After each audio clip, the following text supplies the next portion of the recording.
நம்முடைய திருச்சபையில வந்து அதிகாலை இந்த கொரோனாவுக்கு முன்னாடி பார்த்தீங்கன்னா டெய்லி அதிகாலையில் ஒரு ஜபம் நடக்கும். இது உயிர் உள்ள ஒரு சாட்சி.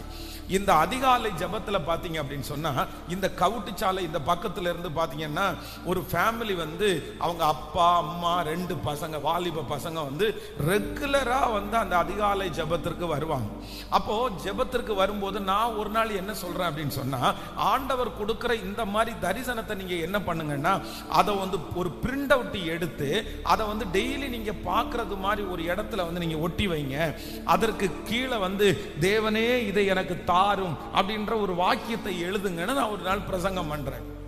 அப்போ பிரசங்கம் பண்ணி முடிச்ச உடனே அந்த பையன் அடுத்த நாள் காலையில பாத்தீங்கன்னா ஒரு A4 ஷீட்ல வந்து ஒரு பிரிண்ட் அவுட் எடுத்துட்டு வந்தான்.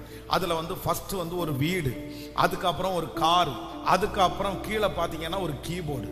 இது மூணையும், இது நடந்த சம்பவம், இது ரொம்ப ஆச்சரியமான சம்பவம். அப்படின்னா ஒரு வீடு, ஒரு காரு, ஒரு கீபோர்டு, இந்த 3 படத்தையும் போட்டுட்டு கீழே வந்து தேவனே எனக்கு தாரும் அப்படின்னு சொல்லி ஒரு A4 பிரிண்ட் எடுத்து என்கிட்ட கொண்டு வந்து கொடுத்துட்டு அவன் என்ன சொல்றான்னா, பாஸ்டர் நேற்றைக்கு நீங்க சொன்னீங்கல்ல, உங்க மனசுக்குள்ள எழும்புகிற தரிசனத்தை வந்து ஒரு போட்டோவா இது பண்ணி நீங்க உங்களுக்கு தெரிகிற இடத்துல வைங்க அப்படின்னு சொன்னீங்கல்ல, நான் ஃபர்ஸ்ட் உங்கள்கிட்ட கொண்டு வந்து ஜோம் பண்ணிட்டு அதுக்கப்புறம் கதவுல நான் ஒட்ட போறேன்னு சொல்லி நானும் உடனே என்ன பண்ணேன்னா அந்த A4 ஷீட் அந்த பிரிண்ட் அவுட்டுக்கு மேல கையை வச்சு, ஆண்டவரே இந்த வாலிப தம்பி வந்து இவ்வளவு விசுவாசமா இருக்கிறாரு, உங்களை நம்புறாரு, இந்த விசுவாசத்தை கனப்படுத்துங்க அப்படின்னு ஜோம் பண்ணி அனுப்பி அந்த பையன் அதுக்கப்புறம் அவங்களுடைய வீட்டில் ஒரு நாள் விசிட்டிங் போகும்போது பார்த்தா, உங்களுக்கு நீங்க சொன்னீங்கல்ல அப்படின்னு சொல்லிட்டு கதவை திறந்து காமிச்சா அந்த A4 ஷீட்டா பார்க்கறது மாதிரி ஒட்டி வச்சிருக்கிறாங்க.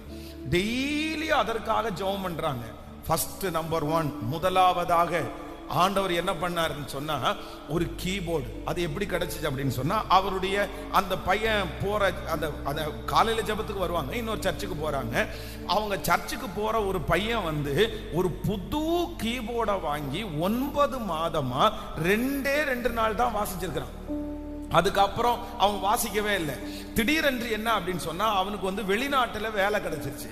அப்போ வெளிநாட்டுல வேலை கிடைக்கும் போது இந்த கீபோர்டை வந்து வித்துடலாம், யாருக்காவது கொடுத்துடலான்னு முடிவு பண்ணி இவனுக்கு ஒரு நியூஸ் சொல்றான், இந்த மாதிரி ஒரு கீபோர்டு இருக்குப்பா, அதை வந்து நான் ஊருக்கு போறது முன்னாடி வித்துட்டு போலான்னு நினைக்கிறேன் அப்படின்னு சொன்ன உடனே இவர் கேட்கிறார், எவ்வளவு ரூபாய்க்கு தருவீங்கன்னு. ஒரு மிகப்பெரிய ஆச்சரியம் என்ன அப்படின்னு சொன்னா, 1.25 லட்சம் ரூபாவுடைய அந்த கீபோர்டை வெறும் 25,000 ரூபாவுக்கு புது கீபோர்டு 2 நாள் வாசித்த கீபோர்டை அப்படியே அந்த பையனுக்கு கொடுத்துட்டாங்க. வந்தா பாத்துங்கன்னா ஒரு 6 மாசத்துல கீபோர்டை தூக்கிட்டு வர்றான். என்னன்னு கேட்டா, பாஸ்டர் தரிசனத்துல ஒட்டணும்ல, அதை ஒன்ன டிக் பண்ற அளவுக்கு கர்த்தர் நினைச்சிட்டாரு அப்படின்னு சொல்லி ஒரு மிகப்பெரிய ஆச்சரியம். எனக்கு ரொம்ப பிரமிப்பா இருந்துச்சு. மனசார அந்த பிள்ளைக்காக ஜெபம் பண்ணி, ஆண்டவரே நீர் இதை நிறைவேற்றினதற்காக உமக்கு நன்றி அப்படின்னு சொல்லி அனுப்பி விட்டாச்சு. அதற்கு பிறகு இவங்க 2 பேருமே அப்ப சரியான வேலை இல்லாம இருந்தாங்க. அது கரெக்டா பாத்தீங்கன்னா சின்ன பையனுக்கும் வேலை கிடைச்சிருச்சு, பெரியவனுக்கும் வேலை கிடைச்சிருச்சு. இவங்க 2 பேரும் சேர்ந்து ஒரு சின்ன லோன் கூட எக்ஸ்ட்ரா போட்டு அடுத்து ஒரு காரை எடுத்துட்டு வந்தாங்க. அந்த காருக்கும் நானே ஜெபம் பண்ணேன். ஐயோ, மறக்கவே முடியாத சாட்சி. 3வது அவங்க பெரிய ப்ராஜெக்ட், ஒரு வீடு. அதே போல கவுண்டம்பாளையம் தாண்டி பாத்தீங்க அப்படின்னு சொன்னா, அவங்க எல்லாருமே ஃபேமிலியா சேர்ந்து ஒரு வீட்டிற்கு கொஞ்சம் பணம் ரெடியாகி அந்த வீடை கொடுத்து அந்த வீடையும் விலை பேசி கர்த்தர் அந்த வீடை வாங்குவதற்காக கர்த்தர் உதவி செய்தார். இதெல்லாம் பெரிய சாட்சி.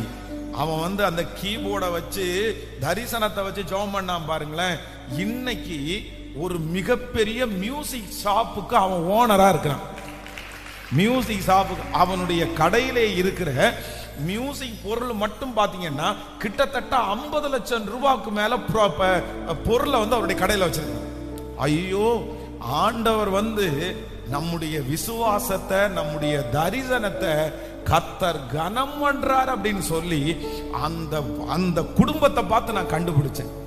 உண்மையிலே தம்முடைய நாமத்திற்காய் காண்பிக்கிற அன்புள்ள பிரயாசத்தை மறந்து விடுவதற்கு அவர் அநீதி உள்ள தேவன் அல்லவே அல்ல.